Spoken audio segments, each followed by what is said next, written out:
Shalom, saudara kasih dalam Tuhan, selamat pagi. Kita bersyukur hari ini diberikan hari yang baru untuk boleh kita nikmati kembali bersama dengan Tuhan. Bertemu kembali dengan saya dalam channel Sate Kristen. Mari saudara, sebelum kita merenungkan firman Tuhan, kita berdoa terlebih dahulu. Bapa di sorga, kami mengucap syukur untuk kasih penyertaan pertolongan Tuhan sepanjang malam, dan Kau telah memberikan kami hari yang baru, kasih Tuhan yang baru untuk boleh kami nikmati kembali. Kami bersyukur untuk semua yang Tuhan kerjakan. Tuhan berkati pemberitaan firman-Mu pada hari ini, Betul berbicara secara pribadi kepada setiap kami. Dalam nama Tuhan Yesus kami berdoa dan kami mengucap syukur. Amin. Saudara, perenungan kita didasari dari Kitab Keluaran 17 ayat 15 sampai 16. Dikatakan, lalu Musa mendirikan sebuah mezbah dan menamainya Tuhanlah panji-panjiku. Ia berkata, tangan di atas panji-panji Tuhan. Tuhan berperang melawan Amalek turun-temurun.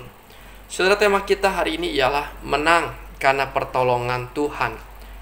Saudara, kalau kita membaca Kitab Keluaran 17 ayat 8, dikatakan di sana, lalu datanglah orang Amalek dan berperang melawan orang Israel di Rafidim. Saudara, ketika saya membaca bagian ini, saya berpikir, kenapa ya orang Amalek memusuhi orang Israel? Saudara, ternyata orang Amalek ini adalah keturunan dari Esau.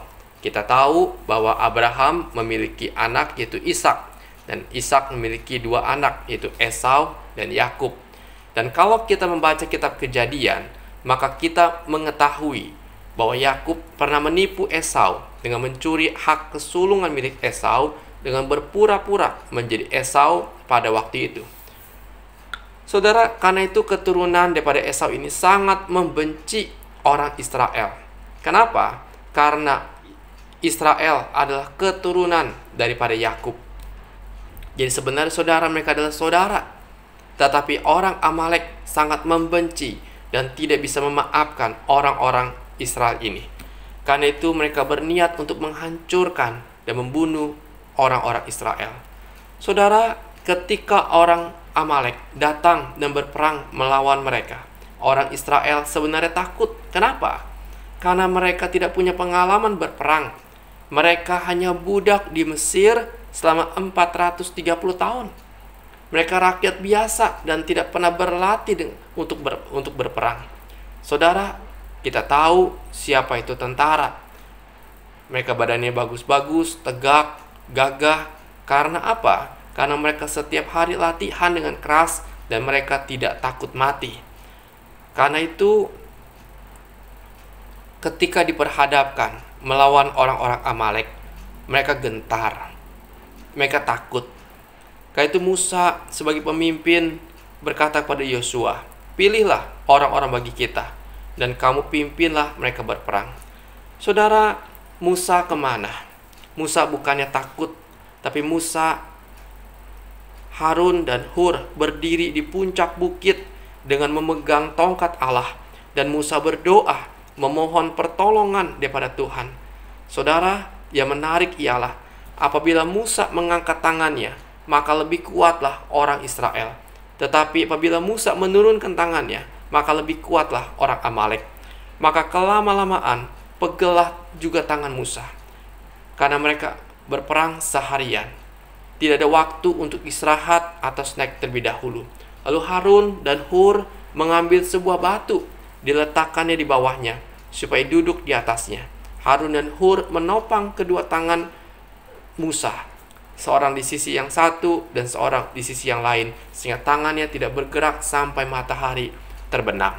Dan saudara, akhirnya orang Israel berhasil mengalahkan bangsa Amalek dan meraih kemenangan.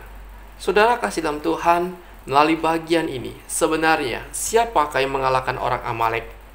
Orang Israelkah ataukah Tuhan? Sesungguhnya yang mengalahkan orang Amalek ialah Tuhan. Karena pertolongan Tuhan yang memampukan orang Israel untuk berperang bahkan menang melawan orang-orang Amalek.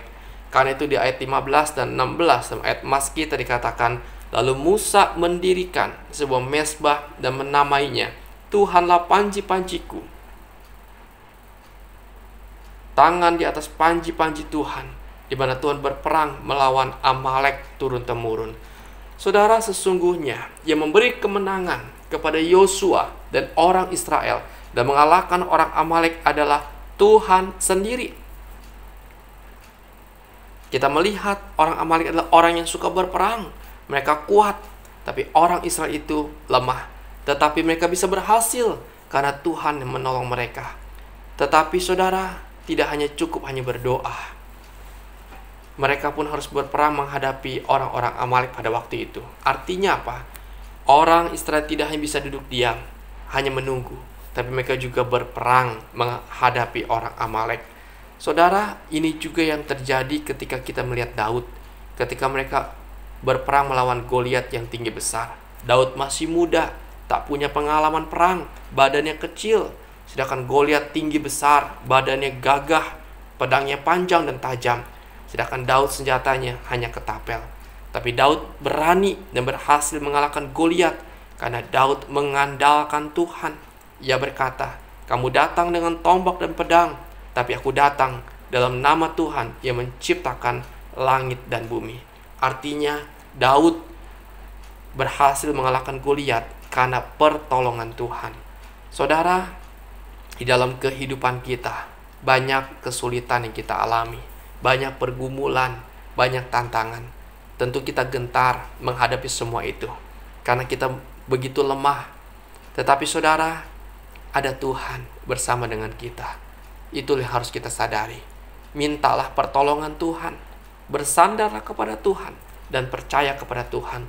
Kita kerjakan bagian kita, kita bekerja semaksimal mungkin, dan Tuhan yang mengerjakan bagiannya. Ingat saudara, jangan kita merasa hebat dengan kekuatan kita, tapi berseru dan berharaplah kepada Tuhan, karena sesungguhnya segala keberhasilan, kesuksesan berasal daripada Tuhan. Karena itu saudara, sadarilah, kita bisa menang, kita bisa berhasil, kita bisa mampu melewati berbagai hal karena pertolongan Tuhan semata. Saudara, sadari hal ini. Jangan pernah kita mengandalkan kekuatan kita, tapi andalkan Tuhan di dalam kehidupan kita. Biar Tuhan yang boleh memberikan kita kekuatan, keberhasilan, dan biar Tuhan yang berkarya di balik semua hal yang kita kerjakan.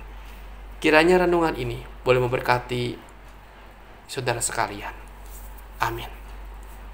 Bapa di sorga, kami bersyukur padamu. Kasih-Mu Tuhan begitu besar.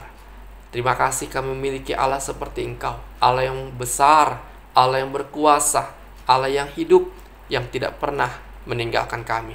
Tuhan, terima kasih. Kami bersyukur kepadamu.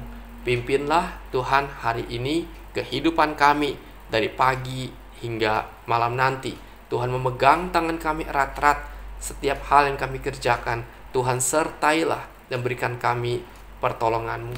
Terima kasih Tuhan, kami bersyukur untuk kekuatan, untuk penyertaan-Mu. Kami percayakan hidup kami hanya kepada Engkau saja. Segala sakit penyakit kami bawa dalam tangan Tuhan. Kiranya Engkau yang berkuasa, yang campur tangan, dan Tuhan pula yang menyembuhkan sakit penyakit kami. Tuhan, tolong kami. Tuhan, kasihanilah kami. Kami berseru kepadamu. Engkau ya Tuhan yang memberkati pergumulan usaha kami. Ya Tuhan, hutang-hutang kami Tuhan, Engkau juga yang mencukupkan segala apa yang kami perlukan. Mungkin kami sedang menjual tanah kami, rumah kami, Tuhan juga berkati, buka jalan. Mungkin kami sedang mencari pekerjaan, Tuhan juga buka jalan supaya kami boleh mendapatkan lapangan pekerjaan yang baik. Terima kasih Tuhan, kami bersyukur hanya kepada Engkau. Bapa, ini doa kami. Hanya di dalam nama Tuhan Yesus kami berdoa dan kami mengucap syukur. Amin. Selamat pagi saudara, selamat beraktivitas, dan Tuhan Yesus memberkati kita sekalian.